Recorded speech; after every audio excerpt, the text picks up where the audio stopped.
21절 말씀부터 제가 봉독하겠습니다. 마가복음 15장 21절. 마침 알렉산더와 루포와 아버지인 구레네 사람 시몬이 시골로부터 와서 지나가는데 그들이 그를 억지로 같이 가게 하여 예수의 십자가를 지고 예수를 끌고 골고다라는 곳에 이르러 몰약을 탄 포도주를 줬으나 예수께서 받지 아니하시니라. 십자가에 못 박고 그 옷을 나눌새 누가 어느 것을 가질까 하여 재미를 뽑더라. 때가 제3시가 되어 십자가에 못 박느니라. 그 위에 있는 죄패는 유대인의 왕이라 썼고 강도 둘을 예수와 함께 십자가에 못 박으니 하나는 그의 우편에 하나는 좌편에 있더라. 있는 자들은 자기 머리를 흔들며 예수를 모으가며 이르되 성전을 헐고 3일에 짓는 자여 내가 너를 구원하여 십자가에서 내려라 하고 그와 같이 제사장들도 서기관들과 함께 희롱하며 서로 말하되 그가 남은 구원하였으되 자기는 구원할 수 없도다. 이스라엘 왕 그리스도가 지금 십자가에서 내려와 우리가 보고 믿게 할지어다 하며 함께 십자가에 못 박힌 자들도 예수를 같더라. 아멘. 우리가 이제 약 8주 정도면 마가복음이 다 끝날 것 같은데 마가복음 14장부터 15장 16장에는 예수 그리스도의 십자가의 사건을 아주 상세하고 구체적으로 이렇게 기록하고 있습니다. 우리가 대통령이나 왕이 어디를 가게 되면 그가 입는 옷이며 그가 해가는 말이며 또 외국의 국회에서 말하는 모든 내용들은 다 의미가 있습니다. 아주 중요한 의미가 있고 중요한 내용들이 포함되어 있습니다. 마찬가지로 예수님의 십자가의 사건 하나하나는 굉장히 중요한 의미를 갖고 있고 하나하나의 사건에 다 의미와 또 우리에게 구원에 유익한 모든 자료가 다 포함되어 있다라는 사실이에요. 자, 우리가 이 앞전 주에는 예수님의 고난을 네 가지로 이야기한다고 그랬는데 빌라도에게 고난을 받으시고 두 번째로는 십자가에 못 박으시고 그 다음에 십자가에 죽으시고 그 다음에 무덤에 묻혔다. 그 다음에 장사지 3일 만에 살아나셨다라는 것은 이제 다음에 하는 거고 십자가의 죽음을 네 가지로 묘사했는데 우리는 이 앞전에 무엇을 공부했냐면 십자가에 못 박으셨다, 빌라도에게 고난을 받으셨다라는 사건과 십자가에 못 박힌 이 두 가지 사건을 우리가 봤는데 오늘도 역시 십자가에 못 박힌 예수 그리스도에 대한 사건을 우리가 보려고 합니다.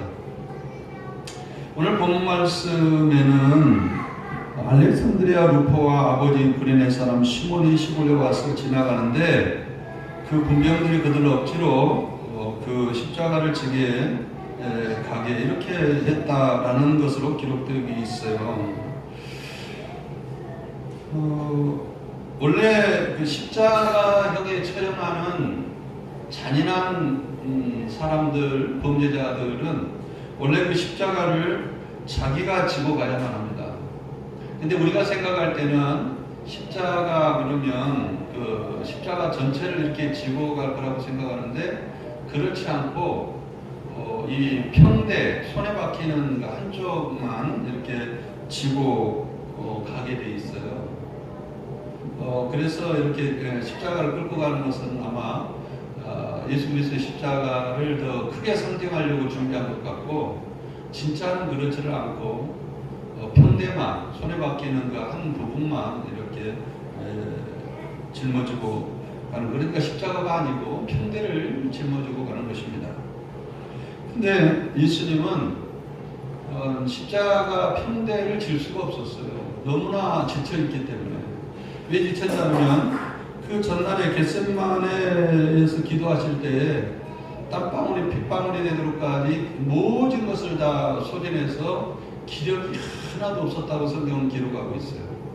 거기에서 1차적으로 그 모든 예수님의 기력이 다 소진되었죠. 두 번째는 그 제사장과 서기관들에게 매를 맞았는데 40대 하나의 감한 매를 전날에 수없이 맞았죠.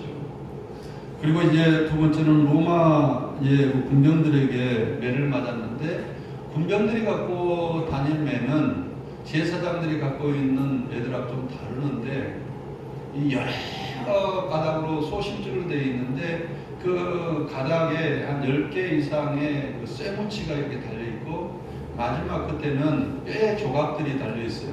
어떤 사람들은 뼈의 조각들이 달려있는 그러한 채찍이 있는가 하면 어떤 사람들은 이 뼈 마디마디에가 쇠무치가 달려있어가지고 사람 등을 치면 거기에서 살점이 팍 떨어져 나올 정도로 이렇게 치는 그런 채찍들을 예수님께서 맞으셨어요. 한번 생각해 보세요. 예수님은 십자가 달리기 전에 겟세마네 동산에서 힘이 걸어갈 힘이 없을 만큼 땀방울 핏방울에 들어까지 모든 기력을 다 쏟아냈죠. 그리고 이제 기도 응답을 받으셨죠. 그걸로 인하여서.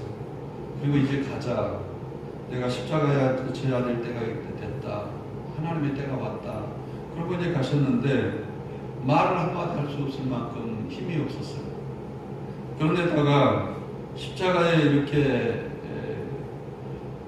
지기 전까지 수없이 로마 군병들에게 매를 맞았는데 아마 온몸은 만신창이가 이렇게 되었을 겁니다. 그래서 십자가를 지기 전에 예수님은 걸어갈 수도 없는 형편이었는데 이것을 알고 지나가는 사람, 구레네 시몬이라는 사람이 있었는데 이 사람에게 그 예수님의 그 십자가 평대를 지고 가자고 이렇게 이야기했던 것 같아요. 근데 이 구레네 사람, 루포의 아버지 구레네 사람 이 시몬은 흑인이에요. 그러니까 아마 그때 당시 때 인종차별이 있었지 않을까 이렇게 생각이 됐어요. 이런 사람이었는데 아마 이 사람이 지나가다가 아마 그 로마 군병들에게 십자가를 지는 그런 사람들에게 아마 잡혔던 것 같아요. 그리고 예수님의 십자가를 끌고 이제 지고 갔던 것으로 기억이 됩니다.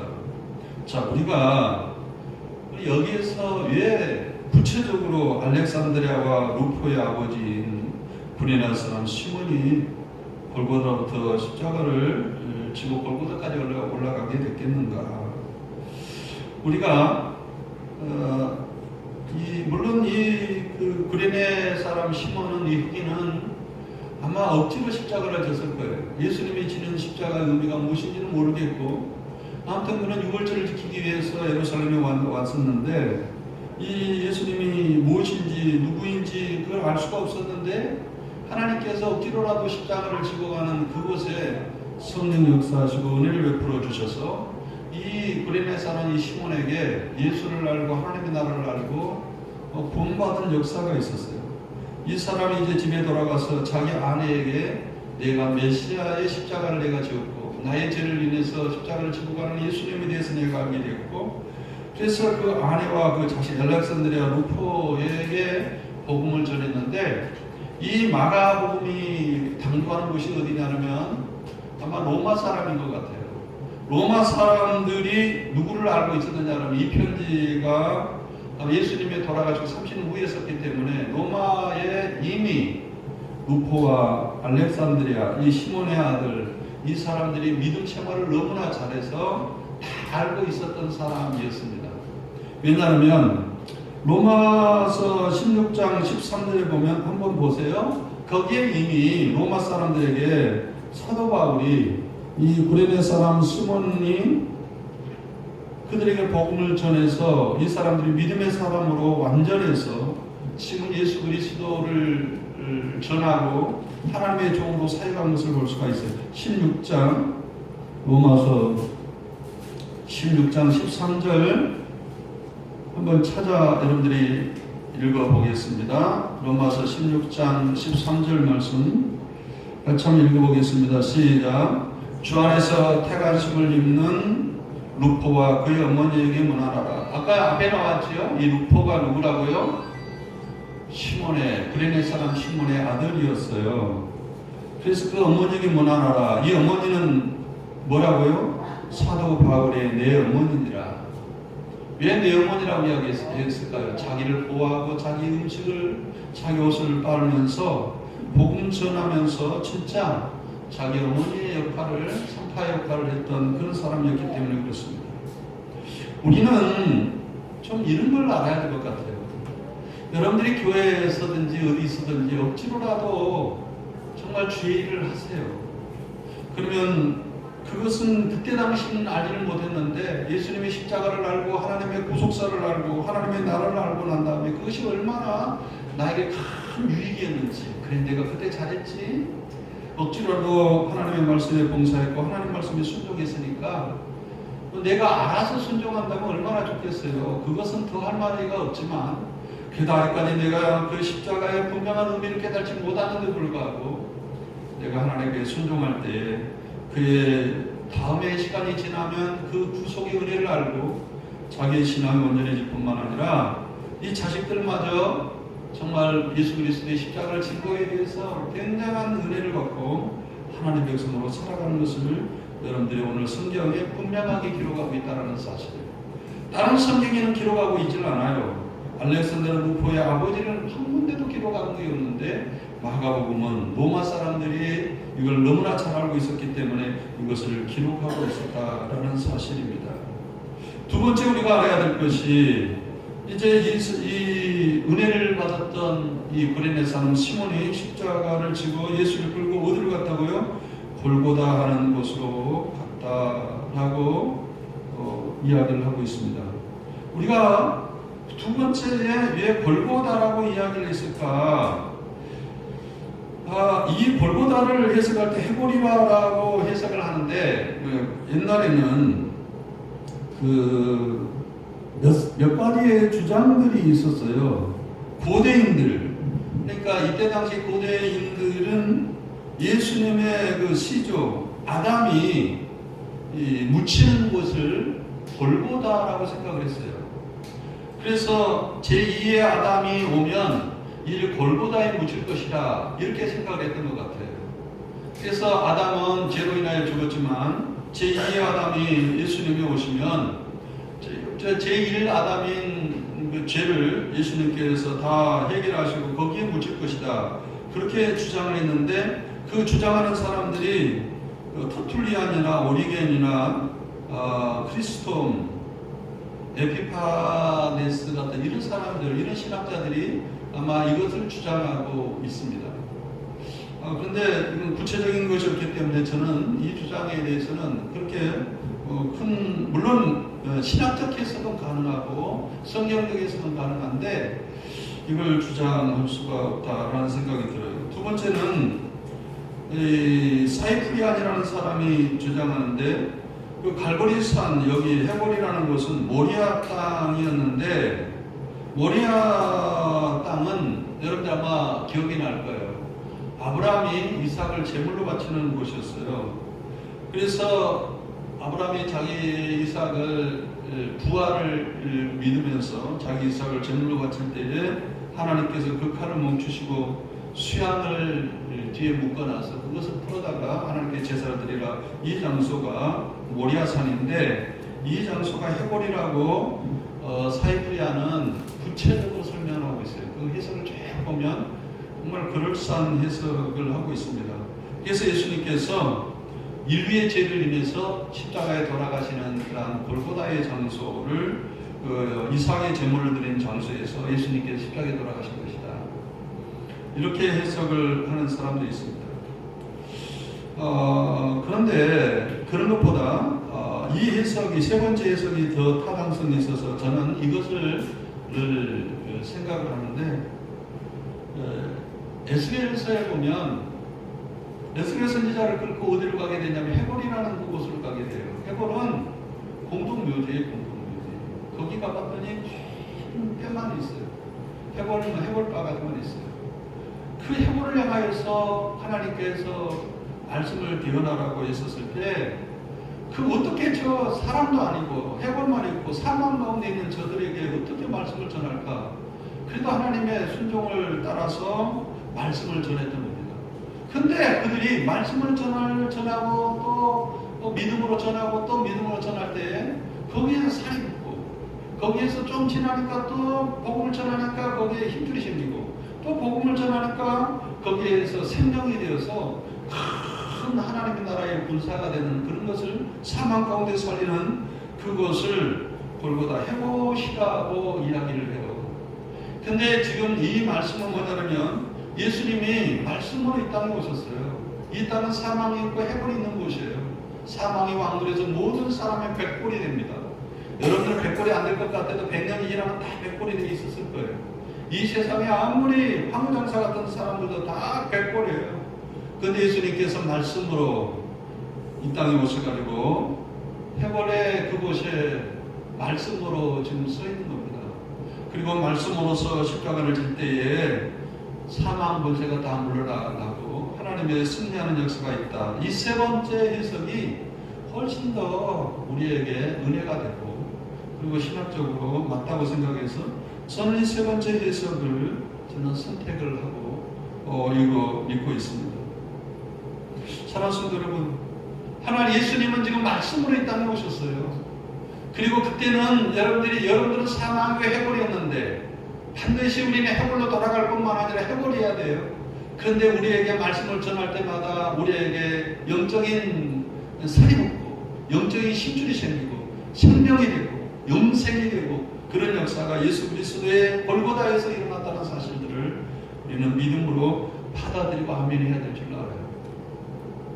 세 번째 말씀이에요. 몰약을 탄 포도주를 줬으나 예수께서 받지 아니하시니라. 여기서는 지금 누가 포도주를 줬는지, 몰약을 탄 포도주를 주었는지 알 수가 없어요. 그러나 성경은 가나안 여인들이 뒤에서 정말 갈릴리 여인들이 예수님의 십자가 매마된 그 현장에서부터 쭉 따라오는 거예요. 근데 그의 고통이 너무나 안타까운 거예요. 생각해 보세요. 잘했네. 하나님 십자가를 기쁨으로 지게 해달라고, 이 쓴 자를 하나도 빠지지 않냐고, 이 고난을 내가 100%이다 체험을 하게 해달라고 예수님께 기도를 했어요. 그런데 그 매맞음이 너무나 심해요. 심지어는요, 로마 군병들이 평대를 메고 올라가는 그 죄수들 향하여 채찍을 때릴 때에 죽는 사람들이 꽤 많아요. 그러면 죽는 사람들은 그냥 무덤에 묻힌 것이 아니라 죽는 시체를 십자가에 달아놓습니다. 왜냐? 사람들에게 교훈하기 위해서였어요.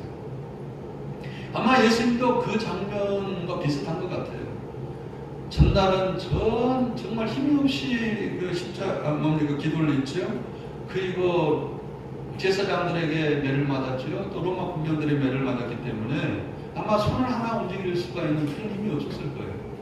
그런데 그의 살점은 떨어져 나오고 숨는 그 고통을 당하는 것을 보고 가나안에서 따라온 여인들이 아마 몰약을 탄 포도주 이것을 아마 줬을 거예요. 원래가 유대인들에게나 이스라엘 백성들에게는 이 고통을 당하는 사람들에게 몰약을 탄 포도주를 줍니다. 왜냐하면 에스겔서 37장에 보면 잠언서에 보면, 잠언서 31장 7절에 보면 독주는 죽게 하는 자들에게 포도주는 마음에 근심한 자들에게 줄지라. 왜냐하면 독주는 십자가를 지고 가는 사람들에게 고통을 잊게 하기 위해서요.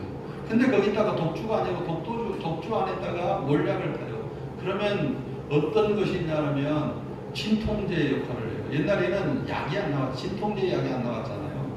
독주에다가 몰약을 타서 그 폐암이나 이렇게 굉장히 고통을 당하는 사람들에게 아마 잠언서가 쓰여진 이후에는 그걸 진통제로 썼던 것 같아요. 근데 이 여인들이 이걸 예수님에게 갖다 준 거예요. 예수님, 이것을 좀 먹으셔야 될 것 같아요. 그러면 예수님이 지금 당한 이 고통을 좀이라도 좀 덜 수 있을 것 같아요. 여러분 생각해 보세요. 이 잔인한 이 죄수들에게 사람들이 동정을 하게 되면 안 됩니다. 그 사람도 역시 처벌을 받는데, 이 여인들은, 가나안 여인들은 가나안 땅에서는 뭡니까? 갈릴리에서 오는 이 여인들은 얼마나 예수님의 고통을 참아볼 수가 없었던 것 같아요. 그러니까 진통제를 예수님에게 주기를 원했어요. 그러나 예수님께서 뭐라고 이야기했습니까? 몰약은 포도주를 줬으나 예수님께서는 받지 않았어요. 이 받지 않았다라는 말에 여러분들이 좀 밑줄을 그어놔야 될 것 같아요. 왜 받지 않았을 것 같아요? 예? 왜 받지 않았어요? 제자들에게 받지 않은 그 이유는 뭐냐면, 하나님의 나라에서 이 모든 것이 완성되는 날까지 나는 포도주를 마시지 않겠다라고 했어요. 그것은 뭐예요? 이것을 얘기했던 거예요.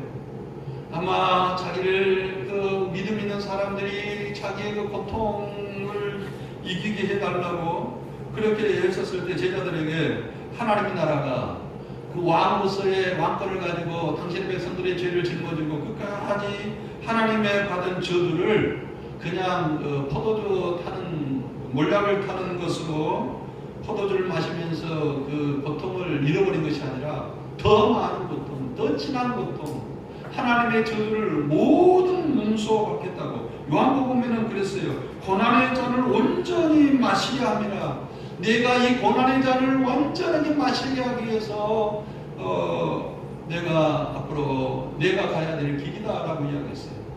그리고 제자들에게 너희들이 내가 마시는 이 고난의 잔을 너희들이 마실 수 있느냐라고 이야기했었을 때, 제자들은 그럴 수 없다라고 이야기했었어요. 그렇기 때문에 예수님은 몇 가지 이유 때문에 이 진통제를 먹을 수가 없었던 것입니다. 예수님이, 하나님께서 자기 백성들에게 내리는 그 저주, 정말 참혹한 저주, 최고의 고통스러운 것들, 이런 것들을 예수님이 친히 우리의 죄를 인하여 이 우리가 당해야 할 저주와 고통을 그가 친히 몸소 당하셨다고 성경이 이야기하고 있죠. 만약 반대로 이야기해보세요. 예수님께서 이 진통제를 마시면서 십자가를 졌다고 생각해보세요. 우리의 저주가 온전히 100% 완벽하게 그분이 감당했다라고 우리는 말할 수가 없을 거예요. 아마 50%는 감당할 수도 있지. 그러나 그렇지 않아요. 예수님은 우리의 하나님의 저주, 이것은 이미 애견된 거예요. 사람들이 막 채찍에 때리니까 이것은 사망적으로 일어난 사건들이 아니에요. 우리의 죄를, 당신의 백성들의 죄와 저주를 짊어지시기 위해서 600년 전부터 이미 애견된 사건들. 그리고 예수님께서 이사야에서 이렇게 말했고, 또 나는 이 고난의 십자가를 완전히 이루기까지 이 모든 포도주 잔도 한 잔도 마시지 않겠다 라고 제자들에게 이야기를 하고, 하나님의 나라의 고난은 완전히 내가, 하나님께서 자기 백성들에 대한 저주를 내가 완전히 내 몸에서 소화하려 합니다 라고 이야기했던 것을 여러분들은 알아야 될 거예요. 이것은 예수님이 자기 백성들을 사랑하는 데서 오는 거예요. 여러분들이 아마 이것을 알아야 돼요. 하나님의 사랑과 깊이를 이 십자가를 통해 이해하는 거예요. 그렇기 때문에 십자가를 복음서에는 굉장히 장렬하게 기록하고 있어요. 그런데 이걸 간단하게 나의 죄를 위해서 십자가에 돌아가셨다 이렇게만 해석을 해버린다면, 하나님의 십자가의 깊이가 얼마나 깊은지, 우리를 사랑하는 것이 얼마나 순간순간 인내를 참아내면서 우리의 저주와 십자가를 어떻게 지셨는지, 그런 것을 잘못 이해를 할 수가 있어요. 예수님은 철저히 우리를 사랑하셨어요. 그리고 철저히 100% 하나님의 저주를 몸소 당하셨어요. 어떠한 머리도 진통제도 예수님이 하나도 쓰지 않았어요. 최고의 잔을 마시겠다고, 최고의 고난의 잔을 마시겠다고, 최고의 진노의 잔을 마시겠다고 예수님께서 말씀했던 것입니다. 자, 그 다음에인데, 십자가에 못 박고 그 옷을 나눌새 누가 어느 것을 가질까요? 재미를 뽑더라. 이 말에 대한 내용을 좀 제가 전하려고 해요. 네 번째 사건인데, 로마의 군병들은 예수님에게, 이 제수들에게 십자가의 못을 박습니다. 그러면 그때 당시는 4명의 보통 병사들이 못을 박으며 처형을 하게 되는데, 그때 제수들이 입었던 옷을 벌거벗겨가지고 자기들의 외수입으로 가져갑니다. 그러니까 4명의 병사가 있었기 때문에 심지어는 그 팬티를 입혀놓는데, 어떤 병사들은 그냥 얘는 좀 더 수치스러워야 된다 라고 생각을 해서 팬티까지 이렇게 다 벗겨버리고 그 옷을 빨아가지고 다른 사람에게 팔기도 하고 이랬습니다. 여기에서 뭘 보세요? 십자가를 못 받고 그 4명의 그 제수들이 예수님의 옷을 나눠 가져야 되는데, 한 사람이 나눠 가져야 이게 돈이 될 수 있고 그렇잖아요. 그래서 가위바위보 하면서 옷을 누가 가질까 하여서 재미를 뽑았어요. 그래서 한 사람이 이렇게 가져가게 되었겠죠. 자, 이 사람들 보세요. 이 사람들은 예수님의 최고의 수치를, 최고의 자극을, 아마 십자가에 처형하는 모든 사람들은 우리가 그렇잖아요. 돌아가신 사람들 보면 이웃 사람들이라도 아이고 돌아가셨으니까 오다물이라 이거라도 좀 그래도 우리가 가서 돈 얼마라도 이거 구조하면서 참 안타까운 마음을 표현하잖아요. 근데 이 사람들은 그렇진 않아요. 더 죽은 사람들에게 더 어떻게 하면 더 치욕스럽게, 어떻게 하면 더 악랄하게 했을까? 이것은 인간으로서 하는 것이 아니라 사탄이 하는 짓거리죠. 어떻게 인간이 얼굴을 쓰고 이런 행동을 할 수가 있겠어요?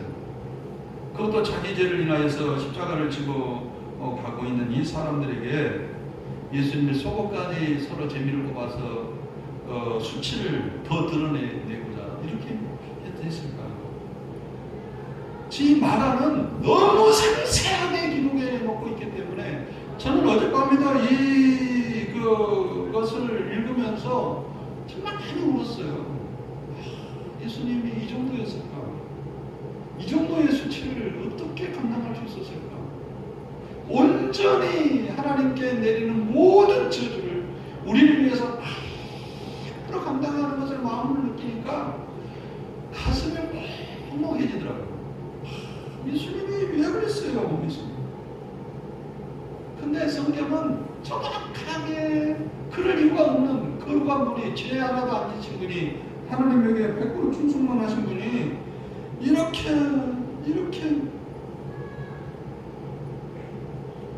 그리고 또 하나 그 재미있는 저주가 나오는데 25절의 말씀이에요. 때가 제3시가 되어 십자가에 못 박으니라.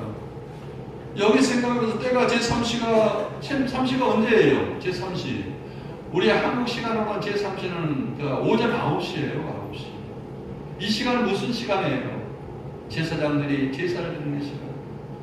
여기 있는 군병들도 제사를 드리는 시간이고 많은 회중들에게 지금 하나님께 예배를 드리는 이 시간이에요. 그런데 제사장들도 나와서, 다음에 보면 알겠지만 제사장들도 나와가지고 제사를 안 드리고 예수님의 십자가를 어떻게 하면 치욕스럽게 할까, 어떻게 하면 저주스럽게 할까, 거기에 다 동참하고 있다는 거예요. 동참하고 있다는 거예요.